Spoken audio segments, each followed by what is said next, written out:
Salut tout le monde, bienvenue sur ma chaîne. Pour ma vidéo d'aujourd'hui, je vous donne mes 10 astuces pour une colocation réussie. Que ce soit avec votre chum, votre ami, quelqu'un que vous connaissez pas, vous avez besoin de ces 10 trucs-là pour que ça fonctionne, puis on va voir ça maintenant. Si vous êtes tombé sur ma vidéo, c'est parce que vous aussi vous posez des questions sur le début de la vie adulte. J'espère que ça va vous aider, puis on y va pour la vidéo. Let's go! Mon premier conseil pour la colocation réussite, c'est vraiment de s'asseoir avec la personne. Si vous la connaissez pas ou si vous la connaissez, même chose, parce que personne n'est pareil, personne n'a le même seuil de tolérance ou de responsabilité. Il faut accepter qu'on n'est pas tous pareils. Mon deuxième conseil, ça serait de séparer les choses communes. Donc, frigo, poêle, laveuse, sécheuse, ne pas les acheter ensemble. Je m'explique. Parce que si vous décidez finalement de ne pas habiter ensemble ou qu'il arrive quelque chose ou juste à la fin du bail, ça va être compliqué de séparer qui va à quoi, séparer l'argent, puis s'il y a quelque chose qui a brisé, ben dire bon ben toi tu me dois ça, toi tu me dois ça. Non, c'est trop compliqué. L'argent ça fait déjà peur à tout le monde. Donc chacun achète ses choses. Une personne peut acheter le frigo, l'autre achète le divan, l'autre achète la laveuse sécheuse, etc. Vous comprenez ce que je veux dire? Est-ce que vous comprenez ce que je veux dire? On comprend ce que je veux dire. Mon troisième conseil, c'est de faire un document avant ou après votre aménagement avec tous vos biens matériels que vous avez dans l'appartement. Pourquoi? C'est simple. Parce que s'il arrive un dégât d'eau, si quelqu'un fait un party puis qu'il y a des amis qui brisent quelque chose, un feu, whatever, vous allez avoir au moins un document avec les photos de vos biens, le prix que vous avez payé puis la valeur que vous pensez que ça vaut. Comme ça, si vous avez besoin de faire une réclamation aux assurances, au propriétaire ou à votre colocataire s'il arrive quelque chose, ben vous allez avoir une preuve, ça c'est très important. Mon quatrième conseil va un peu avec le premier. Si vous prévoyez avoir un animal de compagnie ou si vous en avez déjà un, c'est important d'en discuter.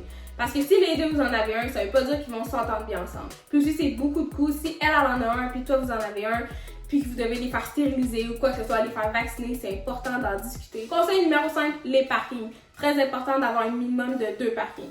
Même si vous n'avez pas de voiture, il y en a une qui a une voiture puis l'autre n'en a pas, c'est important. Parce que si vous recevez de la visite, amis, chum, n'importe quoi, vous voulez que la personne puisse se parquer à l'appartement.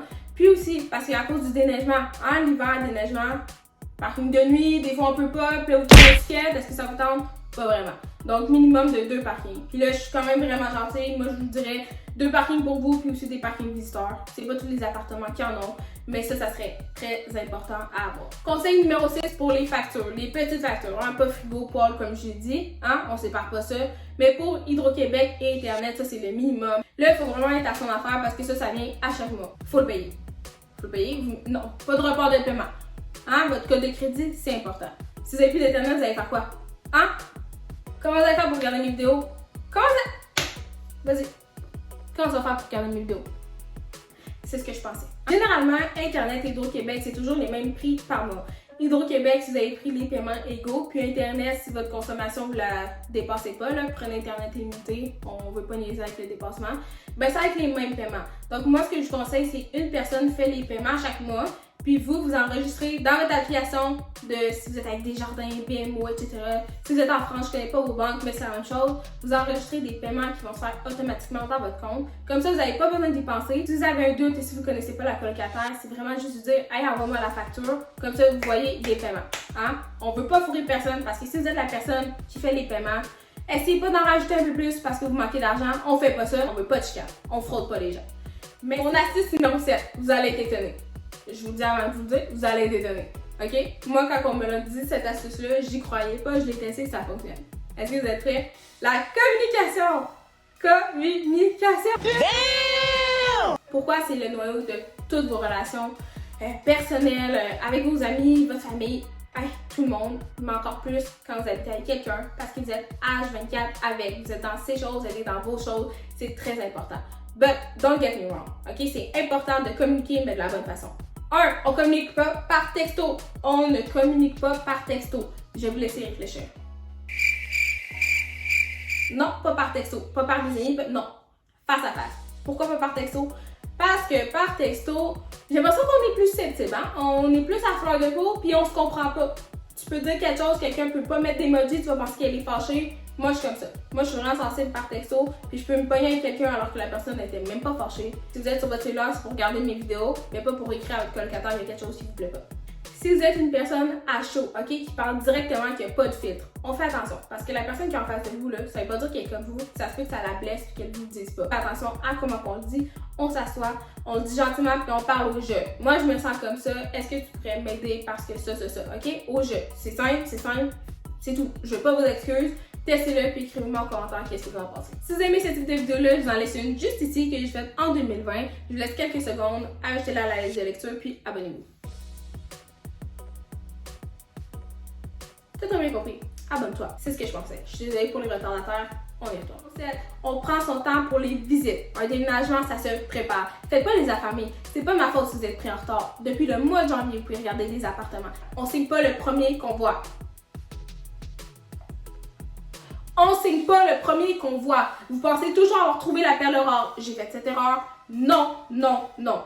Eux, ils veulent juste que quelqu'un signe le bail pour s'en aller. Puis ceux qui le vendent, ils veulent juste quelqu'un pour emménager pour avoir leur chèque à la fin du mois. On signe pas le premier qu'on voit. Il faut en discuter, le visiter au moins 2 fois si c'est possible. On signe pas le premier qu'on voit. Prochaine astuce, les visites d'appartement. Écoutez avec vos 2 oreilles. Connaître l'horaire de votre colocataire. OK. Si c'est vous qui vous chargez d'écrire aux personnes sur Facebook, ou si c'est les deux, vous devez connaître vos horaires. Pourquoi? Parce que si quelqu'un vous répond et vous dit oui, c'est disponible, vous voulez pas avoir l'air éparpillé de pas savoir où vous en allez. Vous savez, vous avez parlé avec votre colocataire, vous avez dit moi je suis disponible de telle heure à telle heure, les fins de semaine, les soirs de semaine, quel jour je peux pas. Et voilà. Comme ça, quand vous allez répondre à la personne, ben vous allez avoir l'air de savoir où vous allez. Déjà, on est jeunes, on nous fait pas prendre au sérieux, puis eux, ils s'en foutent de notre gueule. Donc, eux, c'est sûr qu'ils vont avoir eu beaucoup de personnes qui leur ont écrit, hein, parce que tout le monde cherche des logements, c'est la crise du logement. Vous voulez pas passer après quelqu'un d'autre parce que ça vous prend du temps à répondre ou que vous reportez toujours les visites. Non, on est constant, on est mature, on est capable, vous connaissez l'horaire de votre colocataire, comme ça, il n'y aura pas de problème, vous n'allez pas perdre peut-être votre futur appartement. Prochaine astuce, on demande la permission avant de toucher les choses des autres. Je m'explique, je sais que ça a l'air, ouais, mais non, c'est faux. Parce qu'il y a des personnes comme moi qui disent, oui, tu peux prendre des affaires, ça me dérange pas, mes poils, mon maquillage, whatever, mon shampoing. Mais écoutez bien, on peut se faire avoir facilement par ça. Parce que c'est pas vrai que tout le monde va bien chaque jour. C'est pas vrai qu'on est tout le temps de bonne humeur. Des fois, t'es tanné d'être en colocation. Même si c'est ta meilleure amie, si la personne, elle a une journée de merde à sa job, à l'école, whatever, ça va pas bien, elle arrive, plus de shampoing ou n'importe quoi, qui reste plus de chips, ça va la chier. Puis elle va s'en souvenir. On fait attention, on demande la permission. Dernière astuce et non la moindre, vérifiez le train de vie avec votre colocataire, c'est important. Je sais, je dis tout est important, mais c'est vous qui êtes venu sur la chaîne, c'est vous qui avez besoin de conseils. Moi, je suis là pour vous les donner. Donc, suivez à la lettre, ça va fonctionner. Maintenant, on y va. Je sais, je parle beaucoup, on y va. Pourquoi c'est important? Parce que si vous êtes à vos études, à temps plein, votre colocataire, elle est en année sabbatique, puis que elle, c'est quelqu'un là qui aime ça avoir du monde, qui aime ça inviter sa famille, qui a tout le temps du monde chez elle ou quoi que ce soit son chum, ça va pas marcher. Parce que toi, tu vas revenir, soit tu vas être épuisé de ta journée, ou que tu vas vouloir étudier dans un endroit calme. Moi, je suis quelqu'un qui aime pas ça voir du monde après une journée de travail ou après l'école. J'aime pas ça voir des gens, j'ai besoin de me relaxer toute seule chez nous sur le divan. Ça va pas fonctionner. Il va falloir en discuter, ou sinon il va falloir faire des ajustements. Si vous pouvez pas faire des ajustements, ça va pas marcher. Je vous dis tout de suite, ça va casser. Ça va casser.